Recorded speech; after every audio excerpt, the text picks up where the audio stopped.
Hey, good day, everybody. This is Kean. Thank you very much for listening to my Bitcoin wallet story. I'm an independent security researcher and a member of the HoneyNet project. So during my free time, I involve in some of the honeypot tools development and play around with a different deceptive based defense mechanism. Well, personally, I always have these big questions in my mind. What if you and I, we put our personal file on the internet and then we just leave it there, maybe for 90 days or 60 days? What will happen to all of them? Well, this is going to be form the fundamental concept for what we are going to explore today, which is who stole my $100,000 worth of a Bitcoin wallet? Well, let's share about all this story of the HoneyTokens. Well, for the next 30 to 35 minutes, we'll share about three things right here. So first, let's take a quick look about the tools. Honeybag, this is a new open source tools that we developed for this purpose. Secondly, how we created all these kind of $100,000 worth of a Bitcoin wallet, and then how we place it on the internet. Thirdly, let's take a quick look about all the interesting stuff and all the pain and exciting moment that we have about this use case. Last but not least, I would love to share with everyone right here about some of the learning experience, some of the do and don'ts. Well, let's do this together. But definitely feel free to ask any questions. I would definitely love to answer your questions and hear your thoughts. Well, let's do this together. Now, nowadays, all of us, we know that lots of security company perform internet-wide scanning in order to look for insecure devices or insecure configured system or servers on the internet. And then a lot of big brain behind the scene always have the thought, how can we secure it nicely? Well, yeah, on the other side of the world, at the dark side of the internet, those bad guys, they are looking at the same so-called internet scanning result. And those guys, they are trying to harvest those kind of result with the malicious intent. For example, the folks are looking for insecure server, which contain tons of credit card personal information on it. Or you could be looking for some internal servers which belongs to a certain company. And all these kind of informations can be leveraged later in order to infiltrate into the corporate environment, into a private server farm, and some sort of stuff. Well, the bad guys are looking for juicy information on the internet. Well, for me, I always love to tie this to so-called the real life scenario. For example, a street thief, when they try to break into the house, they'll carry an empty bag. Now they break into the house, and then they will put all the jewelry, all the gold and silver into the bag, carry the full bag out from a crime scene. Now, what if in the lots of movie, some of the folks they will try, or so-called investigator, they will put certain GPS tracker devices into those kind of bag. Once the bag move from a single locations to another locations, the GPS tracker will send certain ping or certain signal back to the controller or so-called investigator. Well, this can use to kind of keep track about where the file is ongoing and where it's appear here and there. Now, I would love to tie this scenario, this analogy, to so-called the cyber security defenders point of view.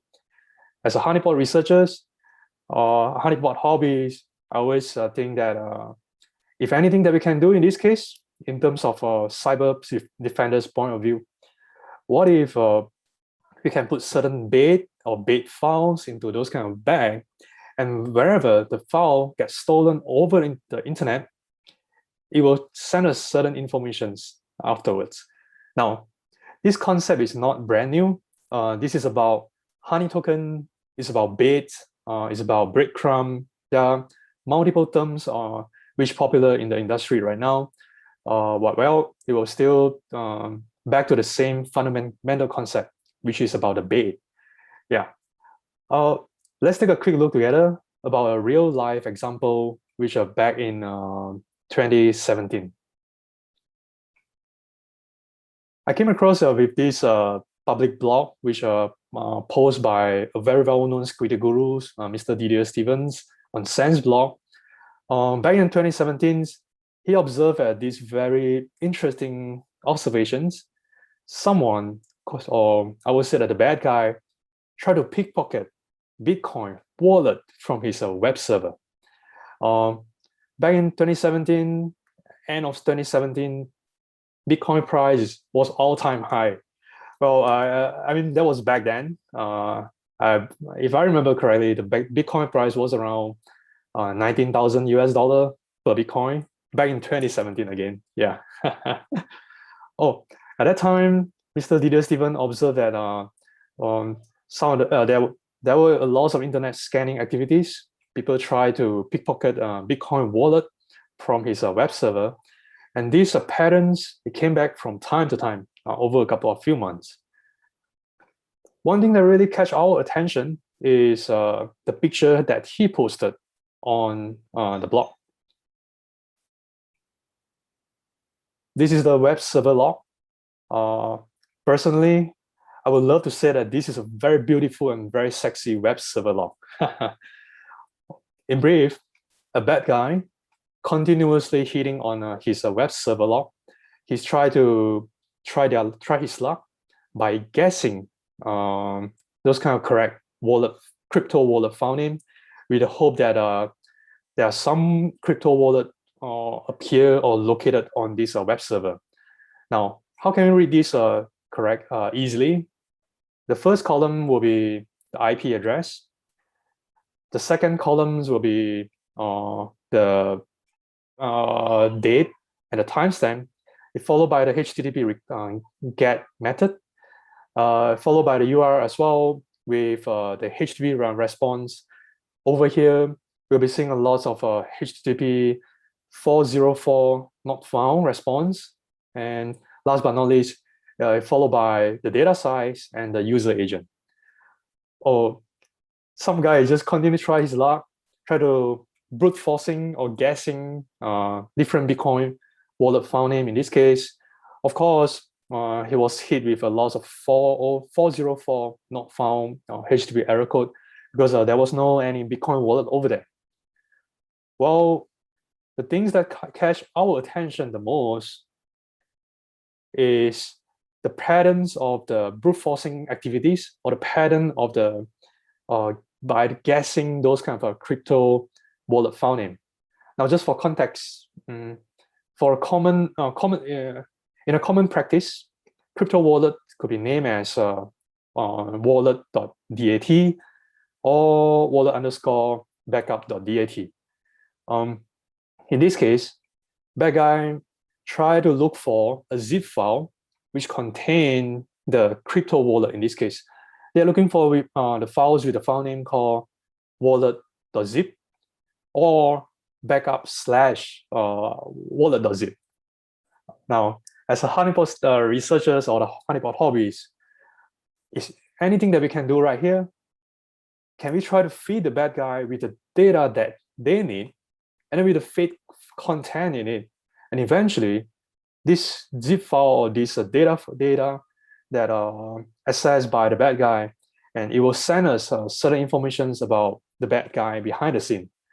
This sort of forms so-called a concept for us, which we would like to introduce our new tools, a new open source tool, namely Honeybag. Honeybag is a tool which help all of us to create bait file or zip file. In this case, we can easily embed it with any content or such as file folders into it.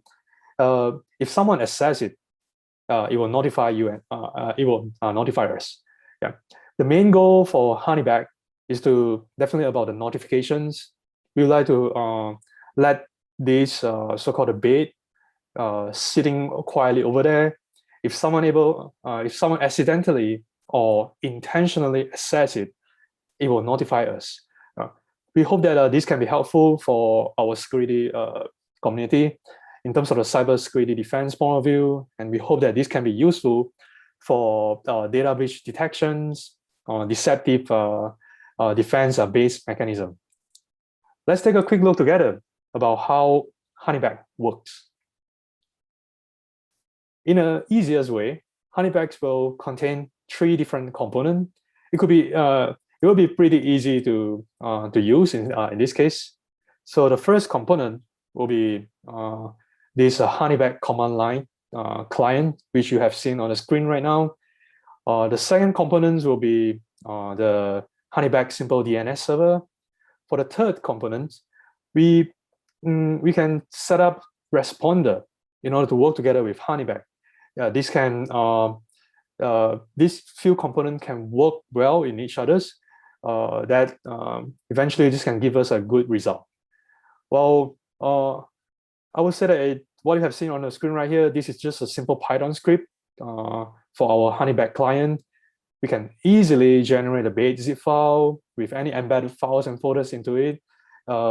We can, for example, we can insert or we can embed a PDF file, document file, or text file or pictures or anything into the zip file.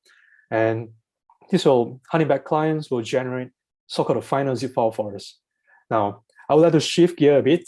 Let's try to take a look about the final zip file, how the final zip file looks like. Now, what you have seen on the right screen right here, our zip file this is a so-called a simple tree view about one of the zip file that we generated. The zip file, namely as secret.zip, it contains a folder, secret folder. We can easily customize this name, and then it will contain just a single file. The file is a super secret document.pdf. I know we have a lot of secret right here. Well, during the generation process, Honeybag will automatically slot 2 different new files into the secret zip file, also under the secret folder. The first file will be the file ended with file extensions.url. The second file will be the files with the name desktop.ini. Yeah. Both of these files will serve so-called alerting mechanism for our Honeybag. And this is how, whenever someone tries to access the file, this alerting mechanism will be kicking in. So for the first file, which is the desktop.ini, this is one of the very common files that every one of us will be encountered in Windows operating system. In fact, in the legitimate usage, desktop.ini is associated with how Windows display the folders on the Windows Explorer. For example, for a folder, if we want to customize the icon for the folders, we can do it in the with this desktop.ini. Desktop.ini will try to look for the icon file on a local system. Well, credit to Ting's canary token for a very interesting technique. Instead of letting desktop.ini look for icon file locally, we can tweak this mechanism to let desktop.ini looking for icon on the external location. It could be some icon file that's sitting on a certain domain or the website, or it could be an icon file which are located somewhere with some IP address on somewhere out of the internet. So with this kind of tweaking, in fact, this is really handy for our alerting mechanism in this case. Yeah. For the second file, the .url, we use almost a similar so-called mechanism, which is we will let the icon file try to look for the icon pictures or the exact file itself on external locations. It could be IP address sitting somewhere.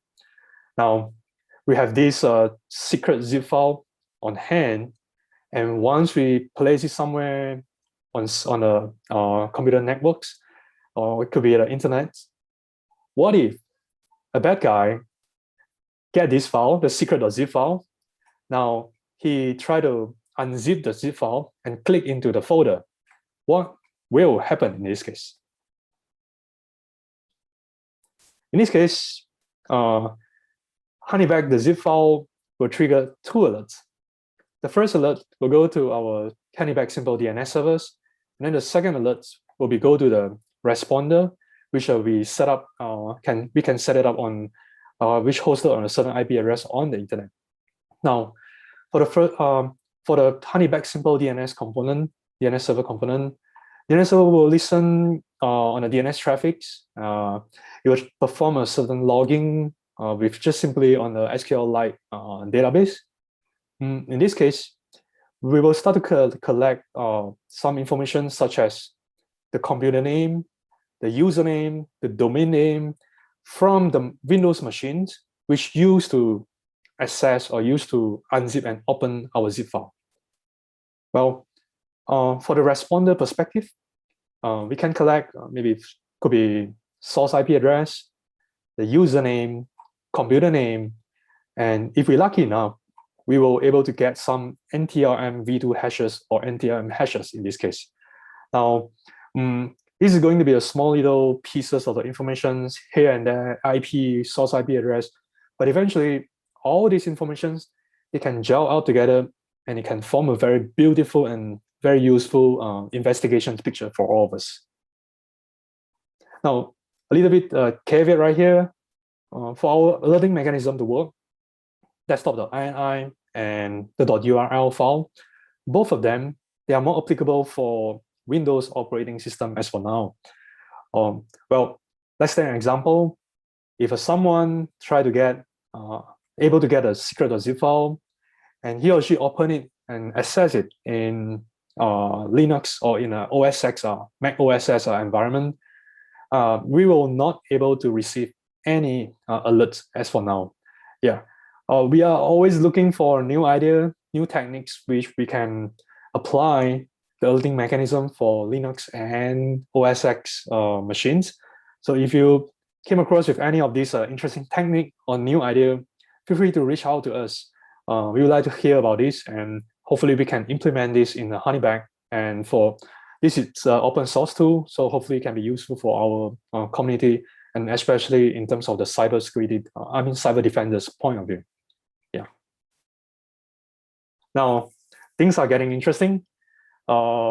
Since we have this zip file right now on hand, well, I would say that this technique is not really brand new. There were numbers of blogs and articles about this type of technique with a .url or desktop.ini approach. But for Honeybag, one of our highlight is this is an open source tool. We can easily generate a zip file with any folder or any embedded files and folders as we like. You can easily customize. So, for example, we can generate just a single file, zip file, or it could be thousands of zip files. Since it's just a Python script, we can easily integrate in other scripting language as well. I mean, yeah, in our system. But we have these tools on hand right now. The next questions will be, how can we play with it and get the best out of it? Yeah.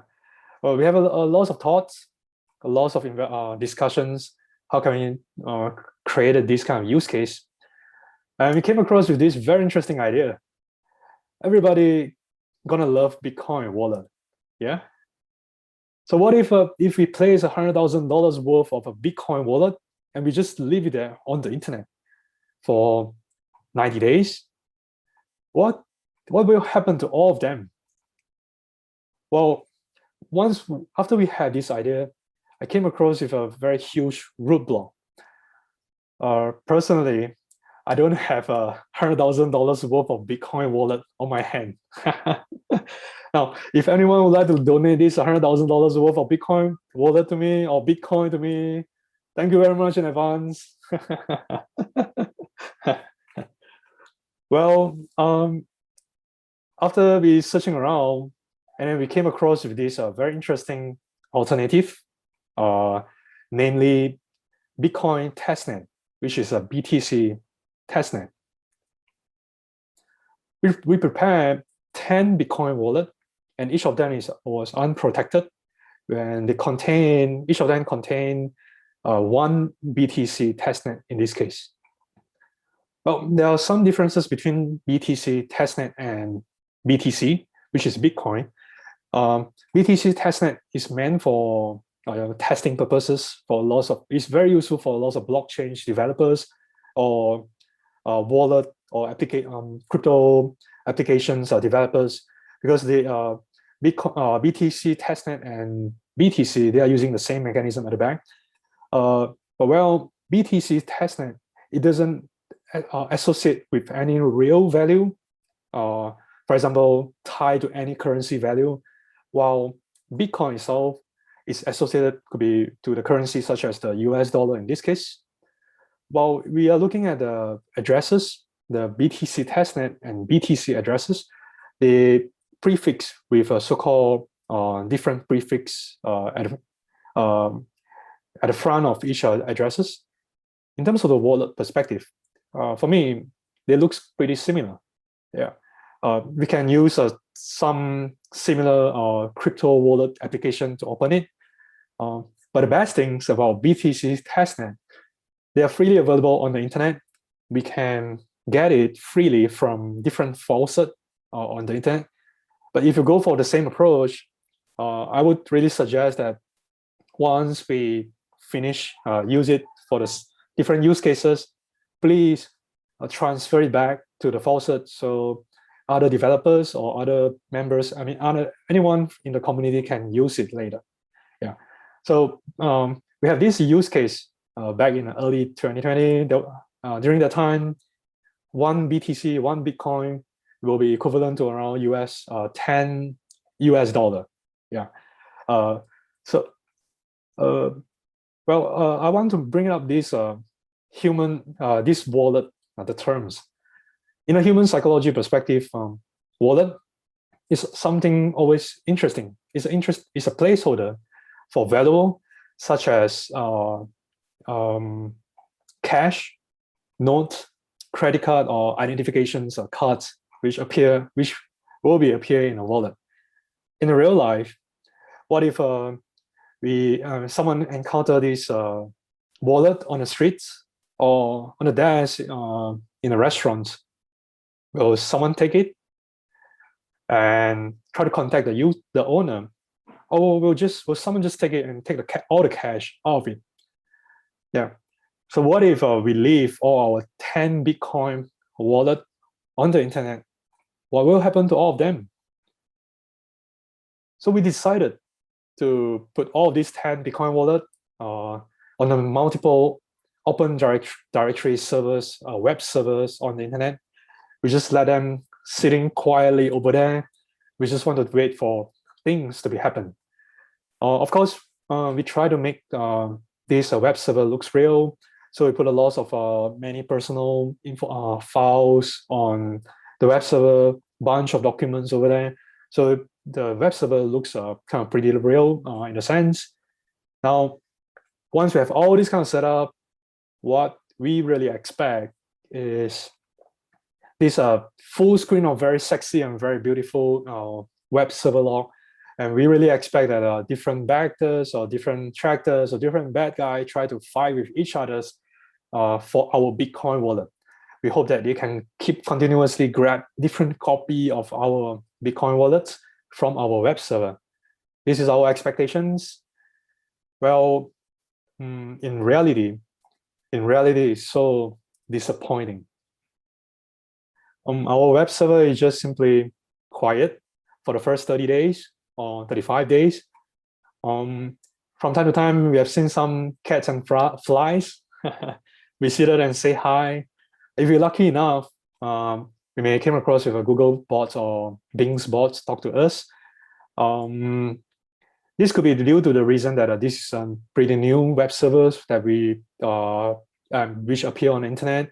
It could be a new resources, so no one really noticed about this. So first lesson learned, just be patient. Yeah. we start to have a different approach and about how can we improve it. So we decided to go for a more proactive approach, as we try to put certain information on Pastebin, such as, hey buddy, this is my secret crypto wallet. Please don't download it. Please don't download it. But once we put a word, please don't download it, things are getting interesting because people are starting to download it and to access it. Now, in overall, what happened in 90 days? Interestingly, all our 10 Bitcoin wallet, which we created with a Honeybag or the zip file, was stolen. 9 of the 10 Bitcoin wallet give us certain information about the bad guy behind the scene. We have one missing crypto wallet. I suspect that this could be due to the wallet was accessed in Linux or in an Mac OS environment, so we have never received anything back. An interesting observations, the fastest record for one of the stolen wallet is almost less than a minute after we posted on Pastebin. Oh, well, this could be due to maybe certain automated bot, or could be a human behind the keyboard. Who knows? Now, for the next 5 minutes or 10 minutes, let me share with you about one of the unexpected scene. Yeah, about someone just totally wipe out our Bitcoin testnet wallet. The whole story started around March 23rd last year. We created this Bitcoin wallet and we placed it on the internet. Within, I would say that less than 24 hours, surprisingly and unexpectedly, the value in our Bitcoin wallet become totally empty, become zero, which is what you can see on the screen right now. Somebody just wiped out our Btc Testnet wallet. Hey buddy, this is Btc Testnet. There's no value into it. Why you wipe out our entire Btc Testnet? Now let's try to take a quick look about the 3 different components right here so we can form a nice timeline, investigation timeline together. Back in March 24th, someone accessed our web server and retrieved the wallet.zip file from our web server. In this case will be he get a file from a /bitcoin /wallet.zip. Our web server responds with the HTTP code 200. In this case, it indicates a success and download. It's followed by the common user agent for Firefox version 74. Well, these things happen in a 1440 UTC. 2 minutes afterwards, we start to observe that we received this DNS request, a pretty long DNS request, which appear on the screen right here. Now, this DNS request the format itself is pre-crafted for all of us. And then the first column will be the value, which belongs to the username or the Windows operating system, which in this case will be the Mr. Blue. Second column will be so-called the computer name. In this case will be the desktop-AFMMB6K. And the third column will be the desktop-AMM-B6K as well. This is the domain name. So once we get this DNS request, this indicates that the bad guy was unzip our zip file, look into the zip file, click into the secret folder, in this case, on the Windows Explorer on the Windows machines. Now, things are getting interesting because the whole alerts continuously appear for 20 minutes.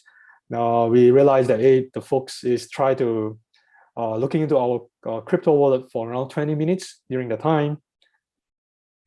For the third component, this is about the responder perspective. We collected so-called NTRM v2 hashes in this case. The username is the blue, is exactly tied with what we have seen on the DNS log just now, and the computer name appear to be the same as well. Now, this hash can be useful for the certain analysis later. In overall, entire timeline, the investigation timeline was around 1440 UTC. our wallet was stolen from a web server. 2 minutes afterward, we received the first DNS alert, indicates that somebody was accessing our wallet.zip file. It continuously appear with this SMB alert in our responder log.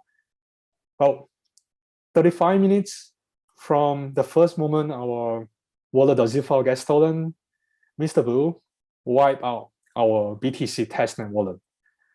Until right now, I have no idea why he did this. It could be, I guess, could be he found what we did, since this is a bait, and he just pissed off about what we have done right here. No, I'm just joking. Lesson learned. It is always good to have a different pieces of this evidence. We can gel all these kind of evidence together. Eventually, this can give us a very good investigations timeline or the pictures. Yeah. I would love to share a couple of our do and don'ts. First lesson learned right here, just be patient. Initially, we expect a very beautiful and very sexy web server log. We hope that the folks, bad guy, will try to fight with themselves and try to grab a copy of the Bitcoin wallets from our web server. In fact, we had to wait for more than 35 or 30 days to get the first result. It's always the pain and the fun for honeypot researchers, cybersecurity researchers. It's always take time until we can harvest a good result. Well, I will suggest that customize our own unique deceptive bait. All these bait, the more unique it is, I believe that the impact will be better, definitely. Yeah. I also would like to suggest that we should put up the warning banner in this case, or warning message. Hey, buddy, this is a restricted area or restricted resources. You are not authorized to access this. While someone try to bypass or ignore totally about this kind of warning message, well, things can be getting interesting. One last thing I want to mention right here is never underestimate for the great impact of this. For us, initially, the design of the Honeybag is meant to be more applicable for Windows operating system. Well, surprisingly, 9 out of 10 of our Bitcoin wallet return certain information about the bad guy behind the scene. This is an unexpected result, and definitely never underestimate about the great impact of it. The more unique it is, the more tailor-made it is, the HoneyTokens, the impact can be really useful. Yeah, I would urge that start to deploy your own unique HoneyTokens today. If you'd like to give it a try, please feel free to try on our Honeybag new tools, tools that will help you to create a big zip file or archive file, can easily embed any folder or files into it, and it will notify you if someone accesses it. The GitHub page is here, so you can feel free to download and access it. Yeah, we also would like to welcome if anyone would like to contribute to this project. If you have any new techniques that we can apply the alerting mechanism in the Linux or in OSS environment, yeah, please share with us. Yeah, feel free to ask any questions for today's sessions. Yeah, I would love to thanks RSAC conference for this wonderful opportunity for me to share about, for us to share about our new tools, the Honeybag tools right here. And thanks for listening to my Bitcoin wallet story. Thank you very much.